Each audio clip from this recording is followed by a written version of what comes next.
Hello and welcome back to the channel. This video is going to be a quite informal, kind of unscripted sort of countdown of the Tarantino filmography, ranking them from worst to best in my opinion. Do join in the comments below and let me know what you think. But yeah, let's get into this. Okay, so coming in at the bottom of the list for me, we have 2007's Death Proof, which was also released as one half of Grindhouse, but I'm just going to talk about Death Proof by itself here. To be fair, it is exactly what you would expect it to be when you have Quentin Tarantino making his version of exploitation horror. And you basically get this kind of French New Wave film, which for the last act kind of swerves into a sort of slasher chaser kind of deal. Unfortunately, the problem for it is, although the cast is strong, none of the kind of characters that we spend much time with are that interesting to be watching. Which is not helped by the fact that we essentially kind of do it twice. We have our first set of characters who end up getting killed by stuntman Mike, and then we kind of then repeat the sequence of getting to a new set of characters, and it goes on for quite a long time. It potentially could be quite an interesting setup to do things that way, but it's just too slow in doing it. But then, like I say, it's, that's how Quentin Tarantino makes his movie. He's strong with dialogue, so that's what he focuses on. His strengths aren't in creating the sort of tension that you get from a horror film.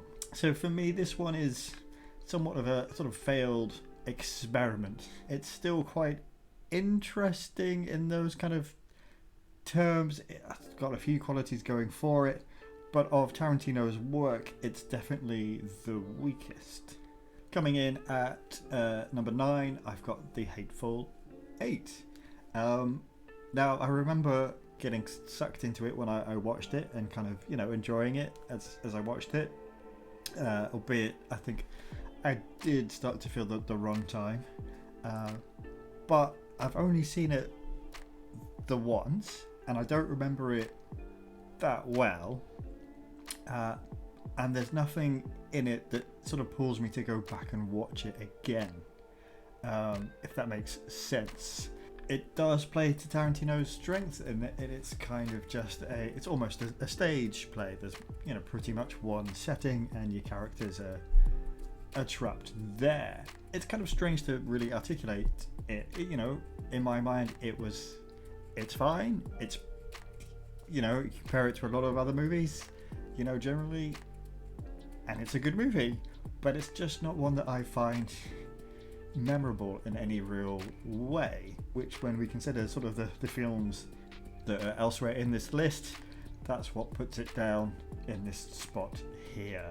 Next up, we've got Kill Bill Volume 2.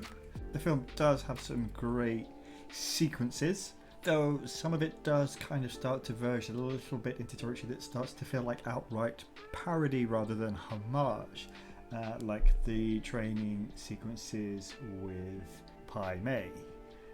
But outside of that, Daryl Hannah as Elle Driver is great whenever she's on screen. I think I've just put it down sort of towards the bottom of the list here because it does spend a good chunk of time kind of retreading basically bits and pieces of information that we've already got from the first film, where the film has kind of hinted at and suggested things, and then in the first one, and then the second one just kind of recreates these scenes and shows us to them literally, which I'm not sure is something that really needed to happen. And whilst Tarantino does one of those tricks again where he finds a kind of washed up actor and gives them a shining moment with David Carradine, it has to be said, after the what sort of over 4 hours of the two films combined. We get to meet Bill, and we have the ultimate face-off between Bill and the bride, aka Beatrix. It is a bit anticlimactic, and I'm not sure, to be fair, that you could have avoided that. And I think overall, when in comparison to Volume 1, the film just does not have that same kind of kinetic energy in it that made the first one work so well as this kind of like retro trash cinema that had been given a modern shine. Then we have 2012's Django Unchained, Tarantino's first proper Western rather than just a kind of contemporary set modern version of a kind of Western structure. It's an entertaining film, but given the subject matter, what lets it down for me is the fact that Jamie Foxx's Django is basically kind of pushed to the sidelines in the film that has his character's name on it by Christopher Waltz's Dr. King and DiCaprio's Calvin Candy. Those two end up kind of becoming dominant within the film. It's not to say that they aren't great performances. DiCaprio's in particular is a compelling villainous performance, but I think this film should have felt more like it was Django's film. To me, it almost feels like he's kind of dragged through it by the characters around him rather than having sort of ultimate agency by himself. At least that's the way it feels to me. And the film does unfortunately have one of the worst examples of Tarantino rating himself a bit too highly as an actor during one sequence. Django Unchained and the next couple of films that we're going to look at are kind of the middle of the pack. There's not much to sort of tell between them. There aren't huge gaps between them. Next up we have Tarantino's ode to martial arts cinema with the revenge tale of the bride in Kill Bill Volume 1. Of course, it's still filtered through that distinctive Tarantino vision, so there are extended kind of dialogue scenes in amongst the action, and he does stage the action very well, particularly the kind of climactic fight against the Crazy 88. It's a very stylish looking piece. Obviously you've got touches like Uma Thurman's in basically the Bruce Lee track suit, and I really like that kind of the setting of the final confrontation between Uma Thurman and Lucy Liu. It's very well staged. The film moves along for the most part at a quite brisk pace. It's one of the Tarantino films that doesn't really get too bogged down into kind of like subplots and side stories that don't really add anything to the main narrative. And it's definitely a film that exists in a very much a kind of world of its own, where a samurai sword is acceptable carry-on luggage for an airplane. Yeah, Kill Bill Volume 1 is a lot of fun, but I do still think there's probably a really great Kill Bill film, maybe runs about a bit long, about 2.5 hours, but that could be created from volumes 1 and 2 with a bit of editing. So Kill Bill sort of coming in middle of the pack. Then for me, next comes Once Upon a Time in Hollywood, Tarantino's love letter to a bygone age of film making, basically, is what this is. Now, I think its kind of weakest element is its kind of finale with the rewriting of history around Sharon Tate and the Manson family, which I think is also, I'll get onto it in a bit, that some of his other films do suffer from. I think for me the film would still largely work if Margot Robbie's character was somebody else, like a fictional creation, rather than supposedly being a real life figure. But aside from that, I really like DiCaprio's Rick Dalton as the kind of fading leading man, struggling to find like a new place in a Hollywood that is changing into kind of very, very much a new kind of vibe during this time period. moving away from the kind of clean-cut cowboy characters to the kind of so-called silver age of the sort of grittier, dramas and films. Things like the French Connection. And Brad Pitt is quite good is pretty good as Cliff Booth, as the Rick's pal, as the kind of over the confident, kind of cocky stuntman character. And I do really like the kind of bits of shades of grey around Cliff, where it's kind of suggested that he's killed his wife, but it's never fully confirmed in the film. Although the kind of sequence where he gets the best of Bruce Lee does seem to be stretching it a little bit, but I can kind of see what Tarantino is going for there. He's trying to put across the idea that whilst Cliff does have an overinflated opinion of himself, he is, quite a capable person. And yeah, the scenes around the kind of cult compound, are nicely kind of quite eerie and, give you that kind of sense of unease. It very much is like a kind of love letter to a bygone age of filmmaking that I suspect Tarantino wishes he was around for. I just think it would have been improved slightly with a few tweaks to kind of take away what I think is the kind of unnecessary leaning on real life events to sort of help build the tension moving into the end of the film. Coming in at number 4, we have Inglourious Bastards. For that kind of barroom scene alone deserves its slot in towards the top of the list. It is a fantastic cast, with of course Christopher Waltz here being the kind of the breakout star, but you've got Michael Fassbender there, Brad Pitt, becoming a regular Tarantino player, and Diane Kruger and Melanie Laurent, both excellent, as is Daniel Brühl, who finds himself the German soldier who's suddenly kind of the focus of attention in a PR campaign. There's some fantastically tense sequences throughout the film, and whilst I appreciate what Tarantino kind of goes for in his revisionist history ending, for me, I do wish that the attempted assassination of Hitler had failed and we went with a more kind of true to real life events version here. Maybe have the squad end up in a kind of dirty dozen sacrificial suicide mission that doesn't pay off. So apart from the very ending, I really do like Inglourious Bastards. I think kind of a war movie is something that suits Tarantino's style. It's something that he pulls off well. Yeah, so for me it comes near the top of the list. And here we have the film that launched Tarantino's career, Reservoir Dogs. It's a tightly structured crime thriller with a bit of a kind of, not quite a Rashomon style, but it's got that element of playing around with points of view. And it starts right from the very beginning, cementing Tarantino's style with that iconic conversation in the restaurant about tipping. And it's very smartly done, because this is the first time we've been introduced to these characters, and we can tell a lot about these characters from how they take part in this discussion.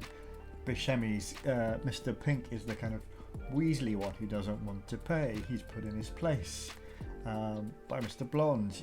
It's very smart. It's one of those conversations that is about nothing, but is telling you a lot about the characters that are having it. Of course, there was the controversy about the violence in it, but when you revisit it, the violence that you see is nothing beyond, most of the contemporary sort of action thriller films that you would have seen at the time.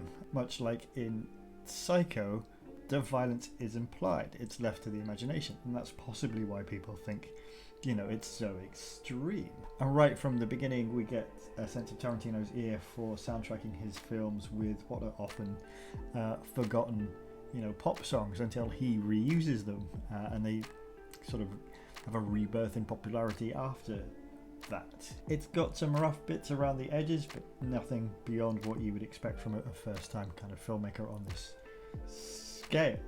Yeah, I think Reservoir Dogs still more than stands up today. And coming in at number 2, we have Jackie Brown, the only film on Tarantino's filmography which is directly based off a work from another party, this case Rum Punch, the novel by Elmer Leonard. And I think that really helps the film because it helps keep that structure in there. It helps the kind of crime thriller element of it, stay solid, because Tarantino does have a habit sometimes of kind of focusing too much on his sort of bits of dialogue, so the film can get kind of bogged down in lengthy scenes that kind of don't push a plot forward. So him having a sort of a plot sort of outline there for him helps the film kind of tick along nicely. And there are some great performances here from Pam Grier, who Tarantino basically kind of brought out of retirement for this. And Robert Forster, I think, is a Tarantino performance that is very overlooked. Yeah, I think this is almost kind of the Tarantino film which is closest to a film that you can see being made by somebody else and the film not being that much different. I think this is the only film that you can really say that for. But I think that bizarrely is one of its strengths, because this is essentially kind of a Tarantino version of a Steven Soderbergh movie, for example. This is like the Tarantino version of Out of Sight. And I think that really works. And then indeed those two films actually share a character with Michael Keaton's Ray Nicolette. So those two films actually essentially exist in the same fictional world. And at number 1, it's the film that we all pretty much knew it was going to be. It's of course Pulp Fiction, which was pretty much regarded as a classic the moment it appeared. Though to be honest, when Pulp Fiction first came out, the first time I saw it, I didn't really kind of see why there was so much praise for it, what all the fuss was about. And for a long time I kind of thought, I don't really get this. But after sort of watching it again, I really started to kind of appreciate the film. And it is exactly kind of what it says on the tin. It is, a film version of a kind of 60s, 70s pulp novel. It's got that portmanteau structure with the 3 or 4 stories which, for the most part stand independently, apart from sort of certain moments where, certain characters cross over, into the different elements, briefly. But at the end of the day, essentially these stories are separate. They just share some of the same characters in certain scenes. Yeah, I mean, there's not a lot that people don't already know about the movie. You've got the career-defining performance from Samuel L. Jackson. You've got the career resurrection of John Travolta. You've got the kind of really breakout performance from Uma Thurman. And often it's the small touches that I kind of forget about when I come back to it, like the fourth wall breaking moment when Uma Thurman's Mia draws a square with her fingers, and it lights up on the screen. It also cannily plays with a lot of kind of film tropes, like the contents of the suitcase. It is a sort of sly wink and a nod at the concept of the MacGuffin, the kind of object that drives a plot of the film. And here we never find out what that is, but that's not important. What is important is that it is important, if that makes sense. Yeah, so Pulp Fiction, I think, even all of these years later, still stands out. Tarantino's, best work. It's probably one film in his filmography that basically just works as a complete entity. There's not anything really that I can criticize it for. There are any kind of really elements that hold it back a little bit, like a lot of the other films on the list. Anyway, that's just a sort of dead quick kind of countdown of the Tarantino filmography in my view. you know, I'll probably get around to doing fuller reviews of these films in time. In fact, I'm quite tempted to start a series on them, because just kind of doing this quick list, you know, on a Saturday afternoon to fill some time has made me want to go back and watch, you know, most of these films. But yeah, let me know what you think in the comments below. Like, how would you rank these films if you were doing it? Catch up again with you soon on the channel. Yeah, thanks for watching.